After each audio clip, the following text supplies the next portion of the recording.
Episode 4, The Johnstown Flood. Hey y'all, I'm Heather, and this is Poisoned Appalachia, the dark side of Appalachia. Once again, thanks for listening. Today I want to talk about the Johnstown Flood, one of the worst disasters ever in this country. Johnstown, Pennsylvania was settled in 1791 by Joseph Johns, born Joseph Shantz. The settlement was initially known as Shantstadt, but was soon anglicized to Johnstown. The area was originally the site of a Shawnee and Delaware Indian village called Conemaugh before it was renamed Johnstown. Johnstown was a town of immigrants. The first ethnic church in Johnstown was founded by German immigrants by about 1810. By the 1830s, Johnstown had developed into a small town, and the dominant ethnic group was German. Driven by economic hardship, large numbers of immigrants began to arrive by the 1870s and found work in the growing steel industry and the coal mines that fueled it. The Welsh found work in the coal mines. Most Irish immigrants had originally come to the area to build railroads, and then when that job was completed, they found work in the steel mills. More Germans began to arrive, and by 1880, contract agencies in New York were sending train cars to Johnstown filled with Germans and Scandinavians. Johnstown first became important as the western terminus of the Allegheny Railroad. A series of inclined planes of Pennsylvania Canal barges were transported piggyback on railway cars for 36 miles over the Allegheny Mountains. The Cambria Iron Company started up in 1852. It was one of the largest iron producers of the Civil War. After the Civil War, it was one of the first facilities to use the process of making Bessemer steel, which is lighter than iron. And in 1861, use of the Kelly converter for converting iron to steel spurred the growth of Johnstown's steel industry, which developed the nation's first blooming mill used to reduce the size of steel ingots and produced the first American-made steel rails. By 1873, Johnstown had become a leading American steelmaking center. As the Cambria Iron Works became more successful and more mechanized in the 1870s and 1880s, its need for unskilled laborers grew exponentially. At the same time, the great wave of immigration from southern Eastern European countries, predominantly Italy, Poland, Russia, Bohemia, Hungary, and Slovakia, had begun, and many immigrants settled in Johnstown. Johnstown was technically a company town like the coal towns, but the workers were treated much better. The city invested in infrastructure, and the town was a thriving steel town with homes, churches, saloons, a library, a railway station, electric lights, a roller rink, a hospital, and as the Cambria had over 7,000 workers, the town was thriving. Johnstown was seated at the Little Conemaugh River and Stony Creek River, where they converged to become the Big Conemaugh River. This helped to transport everything to Pittsburgh, 70 miles to the west, and the Pennsylvania Railroad went from Philadelphia to Pittsburgh through Johnstown, and that opened them up to every major city. Steel was used in everything. It was the backbone of the Industrial Revolution. Up until I read about Johnstown, I honestly didn't realize how good of a town it was. I always thought it was more like a coal town, kind of dilapidated, but it wasn't. The people who lived there weren't rich, but they weren't poor either. This was the Gilded Age, though, and the rich were really rich. The late 19th century economic expansion of the time of materialistic excess marked by widespread political corruption. During the Gilded Age, Pittsburgh, Pennsylvania was home to many millionaires. Names such as Carnegie, Mellon, Frick, Westinghouse, and Heinz were among the leading citizens of the day. But Pittsburgh was a dirty steel town, and at the time, due to the foul conditions that plagued Pittsburgh for over a century, it was once known as the Smoky City, or Hell with the Lid Off. The upper class, the millionaires of Pittsburgh, needed a break from the pollution. Henry Clay Frick led a group of Pittsburgh speculators, including Benjamin Ruff, to build the South Fork Fish and Hunting Club, 14 miles above Johnstown. It was a treat for the upper class, including Henry Clay Frick and Andrew Mellon. In the middle of the club was Lake Conemaugh, a man-made lake. High above the city, the Commonwealth of Pennsylvania built the South Fork Dam between 1838 and 1853 as part of the cross-state canal system, the main line of the public works. Johnstown was the eastern terminus of the Western Division Canal, supplied with water by Lake Conemaugh, the reservoir behind the dam. As railroads superseded canal barge transportation, the Commonwealth abandoned the canal and sold it to the Pennsylvania Railroad. The dam and lake were part of the purchase, and the railroad was sold down to private interests. The dam was 72 feet high and 930 feet long. Between 1881, when the South Fork Hunting and Fishing Club was open, and 1889, the dam frequently sprung leaks. It was patched mostly with mud and straw. Additionally, a previous owner had removed and sold for scrap the 5 cast iron discharge pipes that previously allowed a controlled release of water. There had been some speculation as to the dam's integrity, and concerns had been raised by the head of the Cambria Ironworks downstream in Johnstown. At the time, there was no regulations over dams. They just let the owners take care of it. Bad idea. Before the flood, speculators had bought the abandoned reservoir, made less than well-engineered repairs to the old dam, and raised the lake level. They built cottages, a clubhouse, and created the South Fork Fishing and Hunting Club.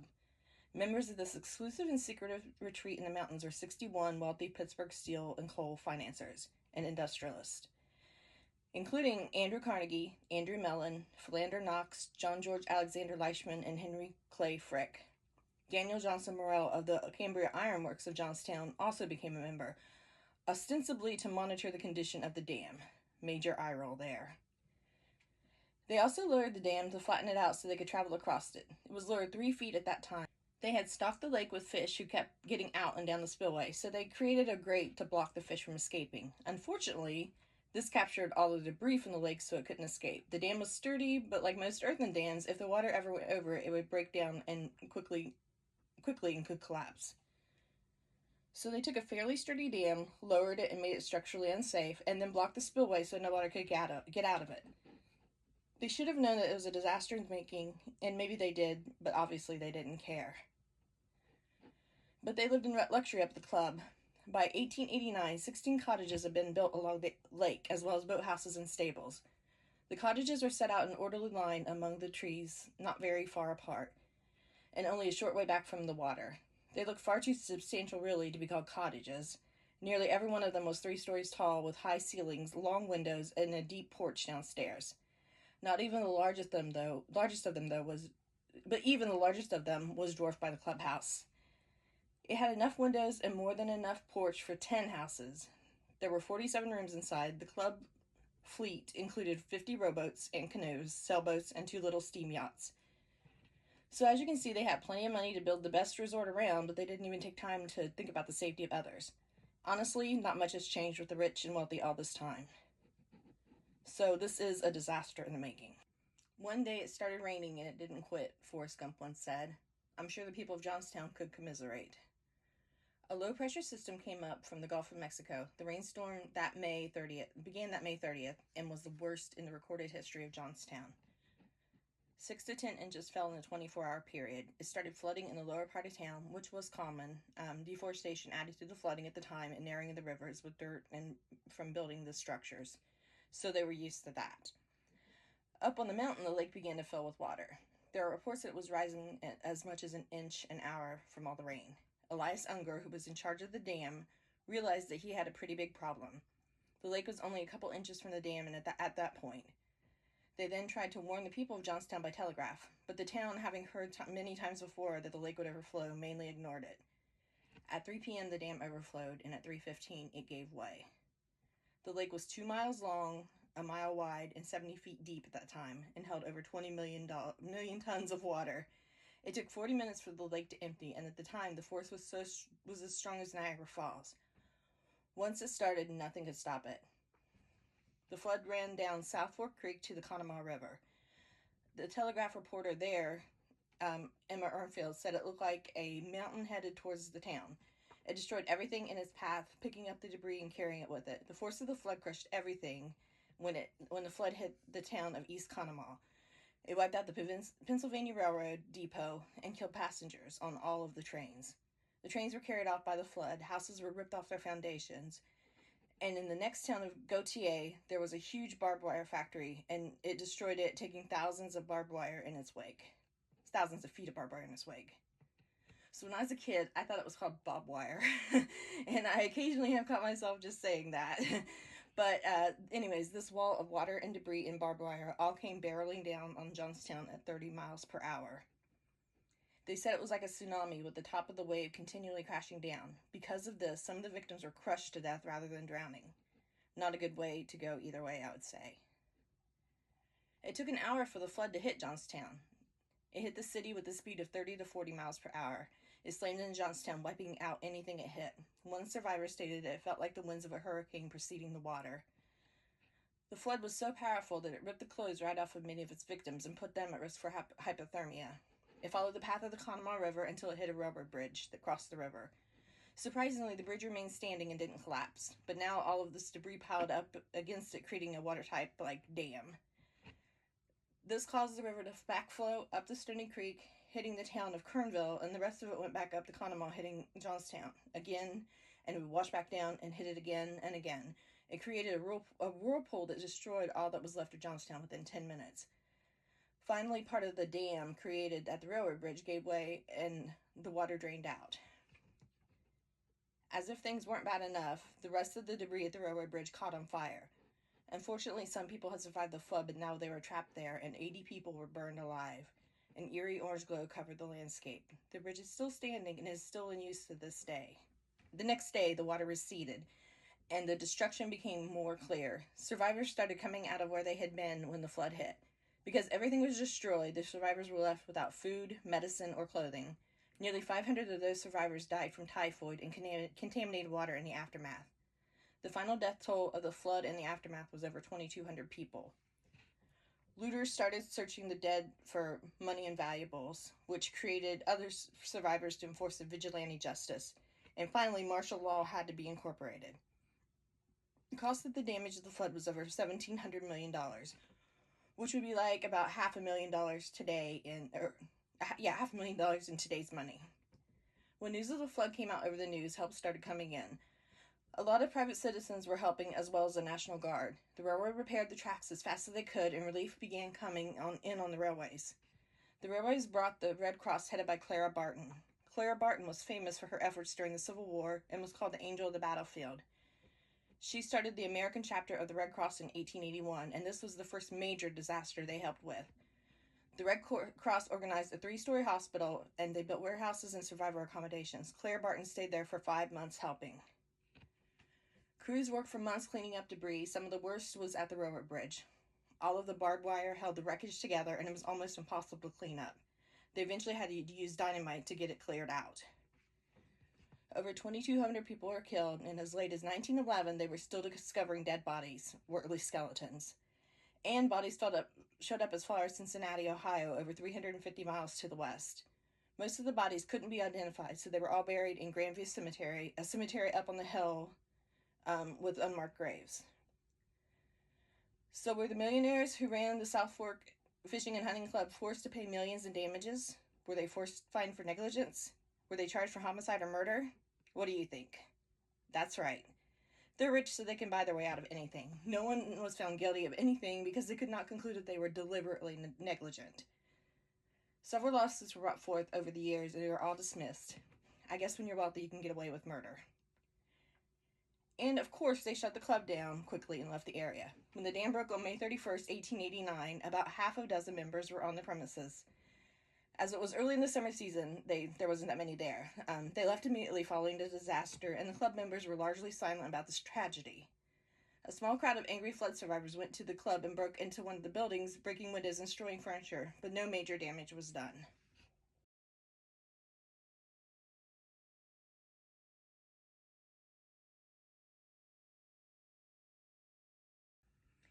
The Johnstown flood resulted in the first expression of outrage at the power of the great trusts and giant corporations that had formed in the post-Civil War period. The public were rightfully outraged. In the first edition following the disaster, the Johnstown paper, the Tribune's editor, George Swank, placed the blame for the disaster clearly on the club.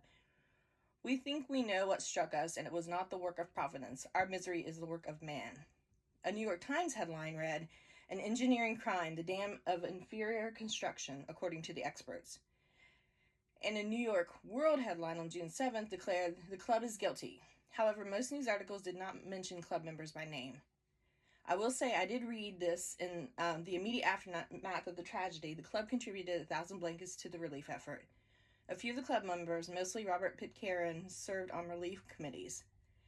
About half of the club members also contributed to the disaster relief effort, including Andrew Carnegie, whose company contributed $10,000. Later, he would rebuild Johnstown's library. That library building today houses the Johnstown Flood Museum.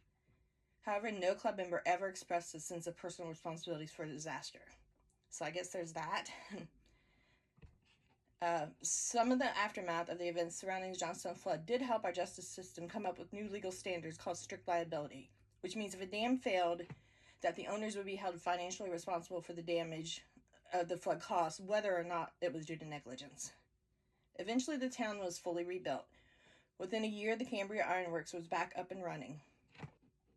Floods have continued to be a concern for Johnstown, which had major flooding in 1894, 1907, 1924, 1936, and 1977. The biggest flood of the first half of the 20th century was the St. Patrick's Day flood of March 1936. That flood also reached Pittsburgh, where it was known as the Pittsburgh Flood of 1936. Following the 1936 flood, the United States Army Corps of Engineers dredged the Conemaugh River within the city and built concrete river walls, creating a channel nearly 20 feet. Upon completion, the Corps proclaimed Johnstown flood-free. But just like the Titanic was an unsinkable ship, unfortunately Johnstown was not flood-free. On the night of July 19, 1977, a severe thunderstorm dropped 11 inches of rain in 8 hours on the watershed above the city, and the rivers began to rise. By dawn, the city was underwater that reached as high as 8 feet. 7 counties were declared a disaster area, suffering $200 million in property damage, and 78 people died. But Johnstown just keeps picking itself up and brushing itself off again. In 1990, the last steel manufacturing plant shuttered its doors. The high-tech defense industry is now the main non-healthcare staple of the Johnstown economy, with the region pulling in well over $100 million annually in federal government contracts, punctuated by one of the premier defense trade shows in the U.S., the Annual Showcase for Commerce. Johnstown remains a regional medical, educational, cultural, and communications center. As many other locales, healthcare provides a significant percentage of the employment opportunities in the city. Significant efforts have been made to deal with deteriorating housing, brownfields, drug problems, and other issues as population leaves the city limits and concentrates in the suburban boroughs and townships. The Johnstown Fire Department has become a leader in developing intercommunication systems among first responders, and is now a national model for ways to avoid the communication problems which faced many first responders during the September 11th attacks in 2001. And as of the 2020 census, there were 18,411 people, 8,574 households, and 4,399 families residing in the city. Johnstown just keeps Johnstowning on. By the way, Frank Shorno, the last known survivor of the 1889 flood, died March 20th, 1997 at the age of 108, which I find to be amazing. If you'd like to visit Johnstown, there are lots of things to do. You can visit the Johnstown Flood Museum. Also, you can visit the South Fork Club, where the South Fork Club was, and see what's left of the dam. It's a national park now. The Johnstown Inclined Plane, which will take you up the hill and show you a great view of the Johnstown. While up there, visit the Grandview Cemetery, where the graves of the victims are. So there's a lot to do there if you're in the area and go to visit. And that's my episode on the Johnstown flood. I hope you enjoyed it. I hope I don't go too much into the history of these things, but I love history, so it's kind of what I do. If you have any comments or questions, you can always contact me on my email, which is poisonappalachia@gmail.com. You can catch me on Facebook. I'm on Instagram, TikTok, Threads, all of that at Poison. I always forget this. Poison_Appalachia. So contact me on any of those too. Email would probably be the best though, or Facebook, because I check those the most. And I hope everything I'm doing so far is good. Hopefully nobody has any problems. If you do, like I said, let me know. I'll see you guys next week. Have a good week. Bye.